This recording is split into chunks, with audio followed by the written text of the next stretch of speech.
Ada apa tante? Kok buru-buru nyuruh aku datang ke sini? Tanya Natasha pada Lastri saat dia sampai di rumah Reno. Lastri langsung membimbing Natasha duduk di ruang tamu rumahnya. Kamu kenapa? Kok tidak pernah lagi datang ke sini?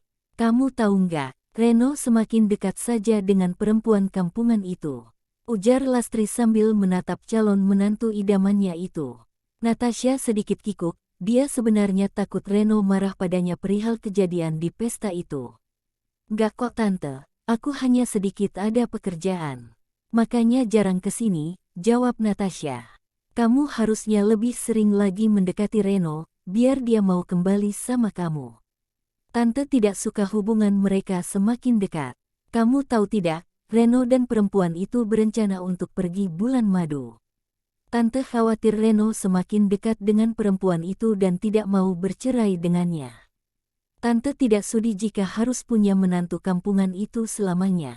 Ujar Lastri panjang lebar. Apa? Mereka mau pergi bulan madu? Aku tidak terima tante. Aku takut Reno semakin dekat dengan perempuan itu. Apa yang harus aku lakukan tante? Tolong aku. Rengek Natasha pada mamanya Reno. Tenang saja, tante bakalan bantuin kamu. Makanya tante ngundang kamu ke sini. Tante ada ide, bagaimana kalau kamu nanti susulin mereka? Kemana mereka pergi bulan madu dan nginap di mana bakalan tante cari tahu. Kamu tinggal pergi, dan berusahalah untuk mendekati Reno kembali, usul Lastri pada Natasha. Wajah Natasha sumringah mendengar ide yang dilontarkan mamanya Reno. Kali ini dia bertekad untuk mendapatkan Reno kembali. Terima kasih banyak tante, aku bakalan nunggu kabar dari tante. Tapi, kok di rumah sepi? Perempuan itu di mana? Ucap Natasha sambil melihat ke arah dalam rumah. Tante nyuruh dia bersihin kebun belakang, sebelum selesai dia tidak bakalan masuk ke rumah. Dia juga tidak bakalan mendengar rencana kita. Kamu tenang saja, ujar Lastri. Baiklah, tante. Aku pamit dulu. Aku tunggu kabar dari tante. Ya. Iya, kamu tenang saja. Hati-hati di jalan. Sampaikan salam tante sama mama kamu. Ya. Lastri mengantarkan Natasha keluar rumah. Dia sangat senang Natasha mau menuruti kemauannya. Dah, hati-hati di jalan. Ucap Lastri saat mobil Natasha hendak meninggalkan kediaman rumahnya. Baik, tante, jawab Natasha. Lastri langsung kembali memasuki rumahnya. Dia sedikit lega, setidaknya rencana bulan madu Reno dan Alia tidak akan berjalan mulus dengan adanya Natasha nantinya. Lastri sangat tidak menyukai Alia. Bagi Lastri, Alia sama derajatnya dengan pembantu. Dia tidak sudi Alia lama-lama menjadi istrinya Reno. Lastri khawatir Alia bakalan hamil jika selalu menghabiskan waktu bersama dengan Reno. Kamu ngapain berhenti? Itu masih banyak rumput liar yang tumbuh. Cepat bersihkan. Hardik Lastri pada Alia yang tengah berhenti untuk beristirahat. Iya, Ma. Dikit lagi kok, jawab Alia. Dia buru-buru menyeka keringat di dahinya dan kembali melanjutkan pekerjaannya. Sesekali bibirnya membentuk senyuman, manakala dia ingat Reno akan membawanya pergi bulan madu. Alia berharap Reno bisa mencintainya seperti rasa di hatinya yang kian tumbuh untuk Reno. Ada apa senyum-senyum? Aku nyuruh kamu kerja, bukannya menghayal yang tidak-tidak. Hardik Lastri. Saat tanpa sengaja dia melihat ekspresi wajah Alia yang bahagia. Dia langsung bisa menduga apa yang ada dalam pikiran Alia. Tidak ada apa-apa, Ma. Jawab Alia dengan terbata-bata. Dia buru-buru menjabuti rumput liar yang masih ada. Lastri mendengus kesal kemudian memasuki rumahnya. Dasar menantu sialan. Pasti dia tengah merasa bahagia karena Reno akan membawanya pergi bulan madu. Enak saja. Aku akan membuat bulan madu mereka berantakan. Ujar Lastri seorang diri. Dia sangat kesal dengan Reno yang mulai tidak mau mendengarkan nasihatnya semenjak menikah dengan Alia. Saat makan malam, Lastri mulai menanyakan rencana bulan madu itu kepada Reno. Jadi, kemana kalian akan pergi berbulan madu? Tanya Lastri sambil melirik Reno. Reno terlihat melirik Alia sekilas sebelum memberikan jawaban pada mamanya. Yang dekat-dekat saja, Ma. Pekerjaan di kantor lagi banyak, jadi aku tidak bisa meninggalkan perusahaan terlalu lama. Rencananya ke Bali, Ma, jawab Reno. Alia melirik Reno dengan sudut matanya. Dia tersenyum pertanda dia setuju dengan tujuan bulan madu mereka. Sudah pesan hotel dan yang lainnya. Hotel apa namanya? Kapan berangkatnya? Lastri memberikan pertanyaan beruntun. Gunawan yang tengah asyik makan jadi melirik istrinya itu. Mama kenapa antusias sekali dengan rencana bulan madu mereka? Bukankah kemarin Mama tidak setuju mereka pergi? Tanya Gunawan dengan heran. Lastri jadi salah tingkah mendengar pertanyaan suaminya itu. Dia tidak ingin mereka jadi curiga dengan rencana yang sedang dia susun dengan Natasha untuk menghancurkan bulan madu itu. Emang nggak boleh Mama bertanya? Jawab Lastri sekenanya. Bukan begitu, cuma aneh saja. Ini seperti bukan diri Mama. Jawab Gunawan dengan penuh selidik. Sudah, jangan berdebat lagi. Aku belum mesan hotel, Ma. Nanti saja diurus oleh sekretaris aku, jawab Reno. Oh, ya sudah, jawab Lastri. Dia sekarang lebih mudah mencari tahu di mana Reno dan Alia akan menginap selama di Bali. Dia tinggal menghubungi sekretaris Reno. Sedangkan Alia, dia hanya diam sambil menikmati makan malamnya. Dia tidak berani bersuara, karena sudah pasti mama mertuanya akan marah padanya bila dia banyak bicara. Bagaimana, Alia? Apa kamu setuju pergi ke Bali? Tanya Reno pada Alia. Alia kaget mendengar pertanyaan Reno. Dia tak menyangka akan mendapat pertanyaan itu dari Reno. Tapi, belum sempat Alia memberikan jawaban, Lastri sudah duluan bicara. Kenapa harus menanyakan pendapatnya? Perempuan kampungan ini pasti merasa senang sekali. Mana pernah dia pergi ke Bali, secara dia miskin dan kampungan. Jawab Lastri berapi-api. Mama, kenapa bicara seperti itu? Hardik Gunawan pada istrinya. Dia marah karena Lastri selalu merendahkan menantunya itu. Padahal Alia sudah sangat berjasa bagi keluarga mereka. Lagi-lagi papa membela perempuan itu. Dasar, ya sudah, Mama jadi tidak berselera untuk makan. Lastri buru-buru berdiri dari tempat duduknya dan pergi menuju kamar tidurnya. Alia hanya mampu menitikkan air mata. Semenjak ayahnya meninggal, memang benar dia tidak pernah pergi liburan ke Bali lagi. Setelah selesai mencuci piring kotor bekas makan malam tadi, Alia langsung menuju kamar. Di sana, Reno tengah sibuk dengan laptopnya. Sebelum pergi berbulan madu, dia ingin menyelesaikan semua pekerjaannya. Kita pergi ke Bali lusa. Jadi, kamu persiapkan semua barang yang akan dibawa. Kita di sana selama seminggu. Tidak usah membawa terlalu banyak barang, jika butuh sesuatu nanti kita beli di sana saja. Ujar Reno saat melihat Alia masuk ke kamar mereka. Apa tidak terlalu lama, Mas? Ucap Alia sambil duduk di depan meja rias yang ada di kamar mereka. Reno melihat sekilas pada Alia, dia tidak suka dengan pertanyaan Alia. Seakan-akan dia yang sangat ingin pergi berbulan madu. Kenapa? Keberatan? Atau karena kamu hanya aku ajak ke Bali hingga kamu kurang bersemangat? Tanya Reno sambil menyipitkan matanya pada Alia. Bukan seperti itu, Mas. Aku hanya tidak ingin pekerjaan Mas di kantor terganggu hanya gara-gara ini. Alia bicara dengan hati-hati, dia tidak ingin Reno bertambah marah. Kamu jadi istri cerewet sekali ya. Sudah berani banyak omong ya sekarang. Jangan mentang-mentang aku sedikit lunak membuat kamu kehilangan akal.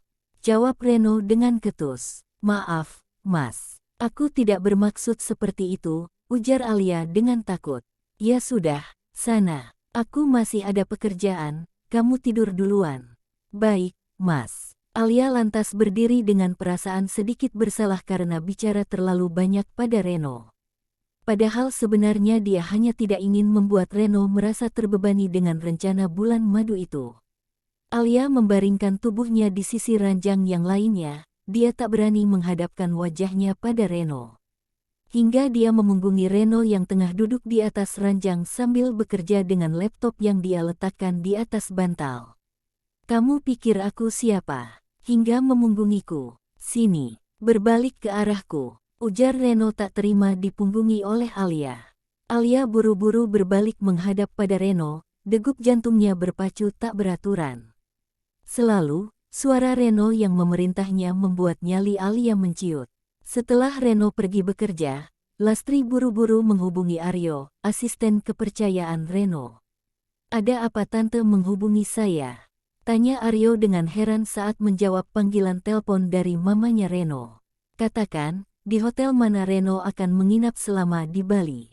Nomor kamarnya sekalian," ujar Lastri langsung. "Maaf, tante. Tapi untuk apa ya?" tanya Aryo dengan heran. "Sudah, jangan banyak tanya.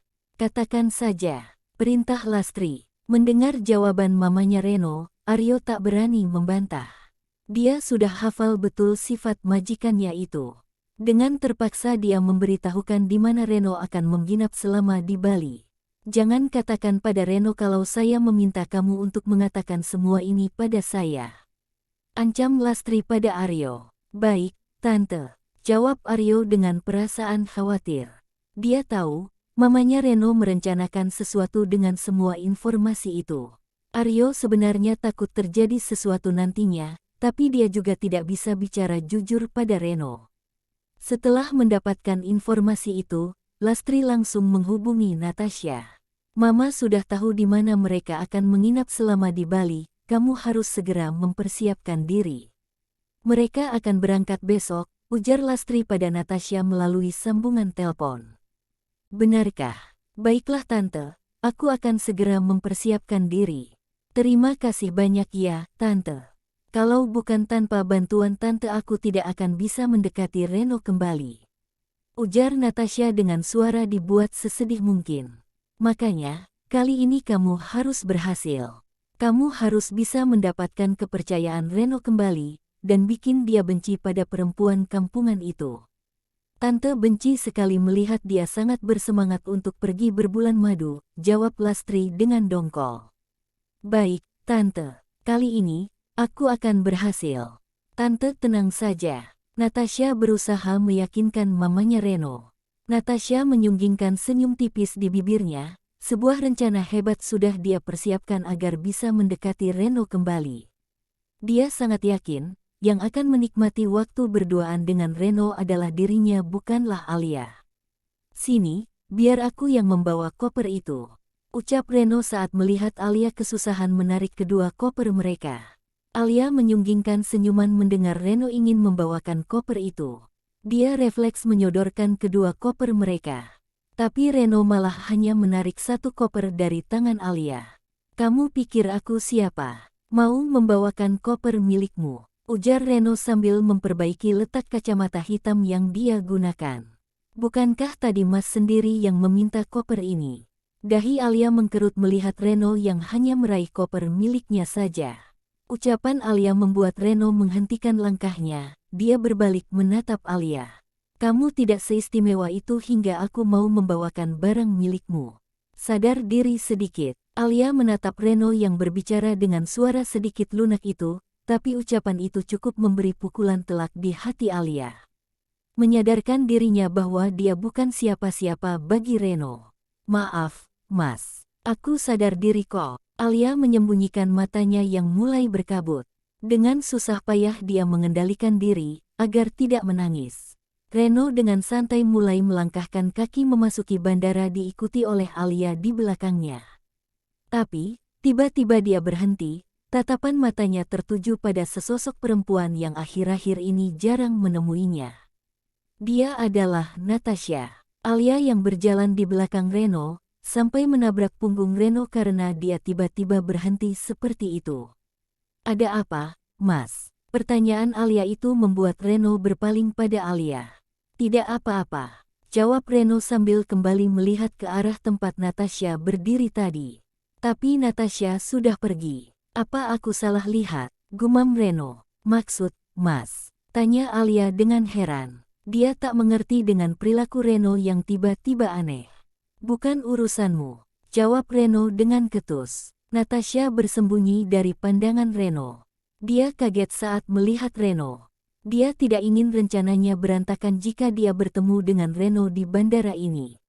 Dia ingin bertemu dengan Reno saat sampai di Bali nanti.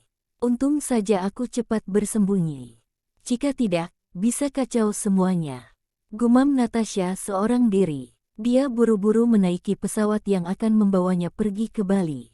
Natasha sengaja memakai syal yang menutupi kepala hingga sebagian wajahnya, agar Reno dan Alia tidak mengenali dirinya.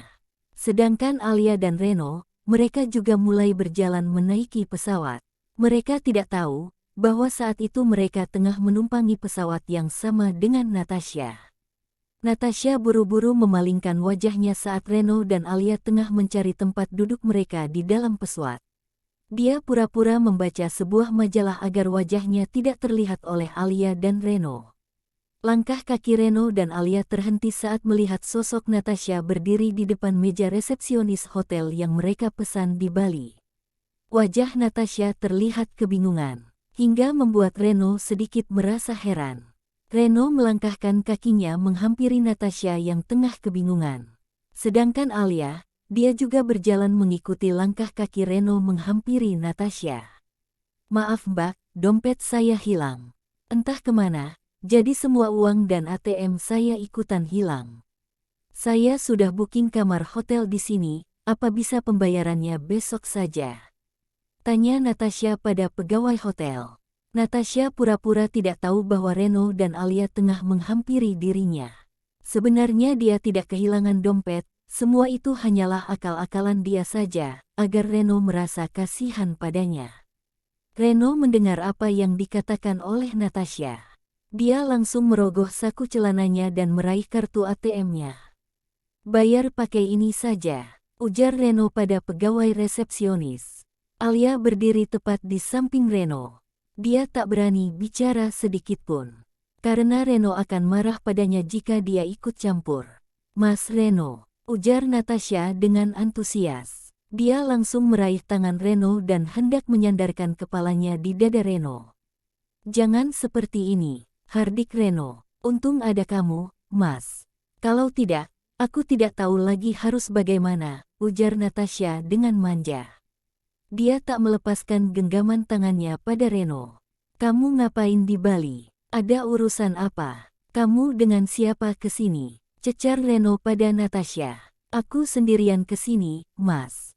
Aku butuh liburan. Aku capek, di Jakarta banyak sekali masalah ditambah kamu juga lagi marah sama aku." "Aku sedih, Mas," ujar Natasha meluahkan isi hatinya. "Lalu kenapa sampai dompet kamu hilang segala? Sekarang kamu mau ngapain di Bali jika tidak megang uang sedikit pun?" tanya Reno. Hati Alia panas melihat Natasha masih saja bergelayut manja di lengan Reno. Sedangkan Reno tidak berusaha untuk melepaskannya. "Mas, ayo," ujar Alia akhirnya. Dia memaksakan diri untuk bicara karena tidak suka melihat pemandangan itu. "Hei, kamu, jangan sok belagu deh. Kamu itu cuma pengantin pengganti untuk Reno, yang seharusnya menjadi istrinya itu aku, bukan kamu," ucap Natasha sambil menunjuk wajah Alia. Terlihat jelas gurat kebencian dari pandangan mata Natasha untuk Alia. Alia tak mengubris ucapan Natasha. Dia tahu, jika dia membalas ucapannya, maka urusannya akan semakin panjang. "Ayo Mas, kamu pasti capek kan melewati perjalanan dari Jakarta ke sini. Ayo kita istirahat," ucap Alia, tanpa menggubris ucapan Natasha. Reno menatap Alia sekilas, lalu berusaha melepas genggaman tangan Natasha. "Selama di Bali, kamu bisa gunakan ATM ini. Selamat liburan," ucap Reno sambil menyerahkan ATM itu pada Natasha. "Tapi Mas, kita kan sama-sama sudah di Bali, apa salahnya kita liburan bareng? Apa Mas tidak ingat, banyak kenangan kita di sini? Apa Mas tidak kangen mengulangi semua itu?" pancing Natasha pada Reno. Matanya menyipit memandangi Alia yang berdiri di samping Reno. "Maaf Natasha, aku dan Mas Reno kesini untuk berbulan madu. Bukan untuk mengenang hal-hal yang tidak penting seperti itu. Sekarang ini, Mas Reno adalah suamiku, jadi tolong jangan campuri lagi urusan kami. Apalagi merusak rencana bulan madu kami. Mas Reno memberikan ATM itu padamu, hanya karena kasihan. Bukan karena dia ada perasaan padamu, ucap Alia dengan tegas. Entah dari mana dia bisa menjadi seberani itu bicara di hadapan Reno, bahkan Reno juga tertegun menatap Alia. Dia tak menyangka Alia bisa bicara seperti itu. Apa kamu bilang? Kamu yang seharusnya sadar diri. Bukan aku, jawab Natasha tak terima. Sudah Natasha, apa yang dikatakan Alia benar. Aku hanya kasihan padamu, jangan berharap terlalu jauh. Timpal Reno. Dia segera berjalan mendekati meja resepsionis. Natasha memandangi Alia dengan mata melotot. Tangannya menggenggam erat seakan menahan emosi di dalam dadanya. Ada apa? Semua yang aku katakan benar, bukan? Ujar Alia tak peduli dengan kemarahan Natasha. Kamu tunggu saja. Tidak lama lagi, Reno akan segera menceraikan perempuan kampungan seperti kamu. Ujar Natasha tak mau kalah. Aku tidak menyangka kamu bisa bicara seperti itu pada Natasha. Ujar Reno saat mereka sudah berada di kamar hotel. Matanya fokus memandangi Alia yang tengah menyusun pakaian Reno ke dalam lemari yang ada di kamar hotel itu. Aku hanya tidak suka dia bersikap sedekat itu padamu, kan Mas sendiri yang bilang tidak punya perasaan apapun lagi padanya, jawab Alia sambil melirik wajah Reno. Reno menarik nafas berat. Memang benar dia sangat benci dengan apa yang sudah Natasha lakukan. Dia juga tidak peduli lagi apapun yang Natasha lakukan. Tapi entah kenapa, saat Natasha tengah kebingungan tadi, dia sungguh tidak tega. Hatinya merasa begitu kasihan. Dia juga tidak mengerti dengan perasaannya saat itu. Alia melihat Reno yang tengah termenung. Bahkan perkataan Alia tidak dia gubris sedikitpun. Ada apa, Mas? Apa ucapanku salah? Tanya Alia dengan hati-hati. Itu bukan urusanmu, jawab Reno dengan ketus. Alia menarik nafas berat, Reno kembali angkuh seperti biasanya. Natasha menghempaskan tubuhnya di atas ranjang kamar hotel. Dia ingat perkataan Alia saat bertemu tadi. Awas saja, aku akan buat perhitungan dengan perempuan kampungan itu. Enak saja, di hadapan Reno dia berani menyanggah ucapanku. Ucap Natasha seorang diri. Natasha bertekad, kali ini dia akan berhasil merebut hatinya Reno kembali. Serta menjauhkan Alia dari kehidupan Reno. Saat tengah dilanda kekesalan seperti itu, tiba-tiba handphonenya berdering. Natasha memasang wajah masam saat melihat nama Chandra terpampang di layar handphonenya. Ada apa lagi sih dia? Ucap Natasha sambil meraih handphonenya. Ada apa? Ucap Natasha dengan kesal setelah dia menjawab panggilan telepon itu. Kamu di mana? Kenapa susah sekali dihubungi? Tanya Chandra. Aku di Bali lagi liburan. Jangan ganggu aku deh. Ucap Natasha. Kamu di Bali. Jangan bilang kamu ke sana karena ada Reno di sana. Tanya Chandra dengan suara cukup keras. Hingga membuat kuping Natasha sakit. Kamu ngapain teriak segala sih? Kalau iya emangnya kenapa? Kamu kenapa bisa tahu Reno ada di sini? Tanya Natasha dengan heran. Ya jelas tahulah, dia itu rekan bisnis aku. Dia sengaja menunda semua pekerjaan karena pergi ke Bali. Dan sekarang kamu juga ada di sana. Tunggu aku di sana, aku akan segera datang. Kamu gila, ya, untuk apa kamu datang? Aku tidak butuh. Jawab Natasha dengan marah. Aku datang untuk menyelamatkan kamu dari Reno sialan itu. Kamu yang sialan, balas Natasha sambil mematikan sambungan telepon. Sial, Chandra bisa mengacaukan semua rencanaku. Ucap Natasha dengan bimbang. Dia menyesal telah mengatakan di mana keberadaannya pada Chandra.